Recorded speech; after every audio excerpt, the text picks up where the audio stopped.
Well, when I first started out, when Tesla broke up, and Tesla broke up, and I had this other band, Soul Motor, and I didn't know anything else but music.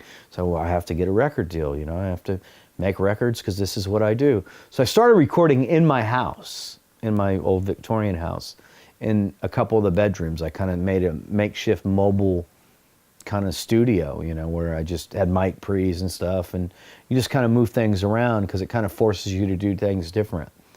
And that was fun. And that was a lot of the first Soul Motor record was done that way. And then the second Soul Motor record was done that, but I got better gear. And then Tesla got back together. And I was driving, we were on the bus going to Minneapolis to start a tour, and me and Marco, my tech, Marco Bustos at the time, he builds houses, and he was a contractor and all these things, and he's a pretty talented guy. We drew a studio on a napkin. I said, I'd like, because I had this bare piece of land in back of my house, which was like a parking lot. And I said, I'd like to build a studio back there. He said, oh, I could do that for you. So we drew this thing on a napkin. And it was basically just what I knew from being in studios my whole career. And he went down and visited a couple studios and kind of learned how they build them in a quick crash course of a day and a half or something. And we built the first J Street recorders and back in my house. And we mixed Into the Now there, and we did Forevermore there. And we did half a reel to reel there. So it was quite good. I mean, it was not a bad studio at all. But it wasn't professionally designed, and it had lots of things like, it was upstairs, and the downstairs was like, my office and a bedroom and the garage, and it was in my house. So people would come to record from out of town or out of the country or whatever, and they'd be at my house, which kind of, it kind of is an invasion of your privacy. And it was upstairs, and it was much smaller than this place. It was about half this size. So in 2010, I was in New York with the great mastering engineer George Marino, and I was mastering a couple of records that I was doing at that time.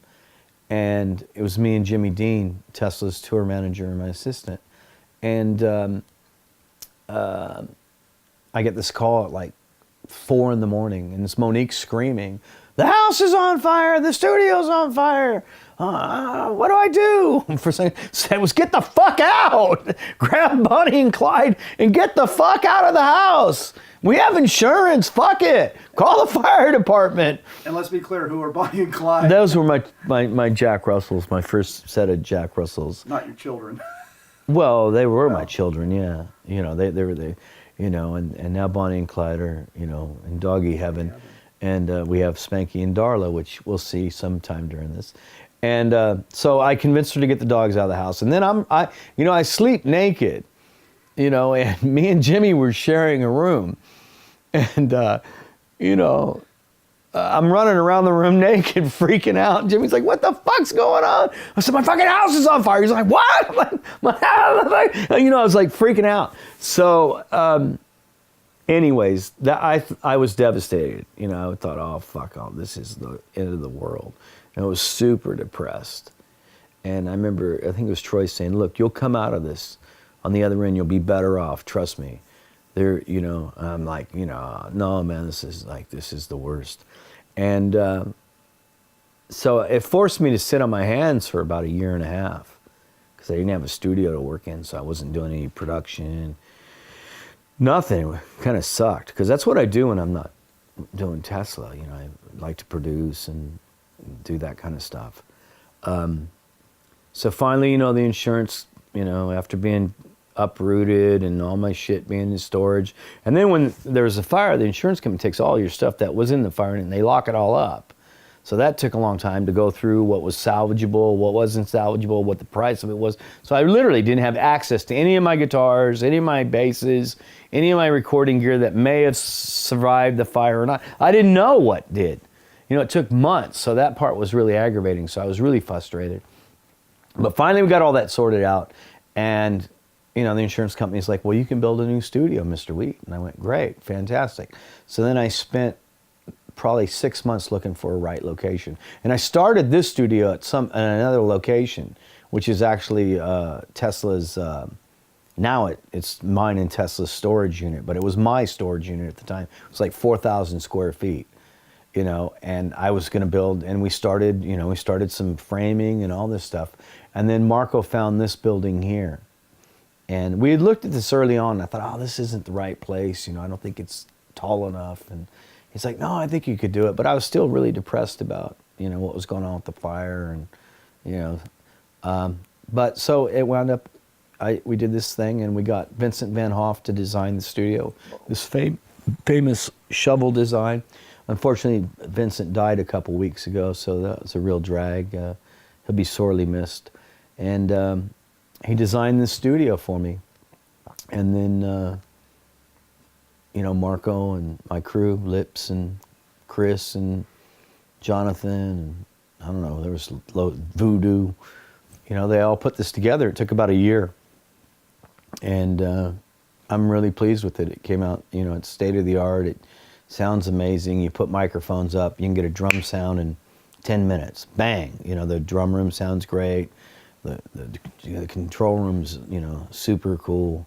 Sounds great. Sounds real natural, you know. Mm-hmm. So that's the story of the studio and the fire and the bummer. What's the difference now? The Neve board that you had in there is still down. Right. The Neve board I had in the original J Street is it was from the Village Recorders in Los Angeles, and you know, I think Steely Dan worked there, and loads of people do. It was a pretty famous console, so it's still there, and it can be salvaged, but it was more to fix it than to buy another one. So I got one a couple years newer than that one. That one was a little older than the one I have now, but the one I got now is the next model up, which that was an 8108. This is an 8128. That was 48 channels with 8 auxes. This is 56 channels with 8 auxes. So it's bigger, and this one has flying fader, Martin Sound flying fader automation, which is cool that I didn't have on the other one. So, you know, it's a bigger boat to sail the seas in.